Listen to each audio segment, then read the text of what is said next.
Mini SE รุ่น Mini SE ลักษณะการสร้างมันเต็มมันจะเป็นแบบนี้เนาะไฟมันจะติด4อย่างเนาะ4ดวง4ดอกตัวสากมันนี่มันเป็นทั้ง power bank ก็ได้เนาะมันมีออกมีเข่าตัวนี้เข่าตัวนั้นออกตัวนี้ตัวรีโมทคอนโทรลควบคุมมันเนาะมันก็คิดคือกันคอยได้ซื้อของมือ2เขามาได้กำแพงนครเนาะเป็นลักษณะนี้การเอาสากตัวของมือ2เด้อนี่มาแนะนำว่า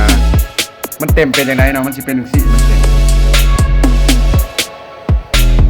4ดอกเนาะนี่มันเต็มมันเป็นแบบเนาะตัวนี้ก็มันเต็มแล้ว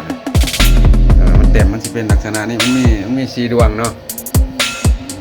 ถือโดนมือ2เขามาแต่กำแพงนครก็สิมีซ้ำนี้เนาะเอามาฝากในการสาก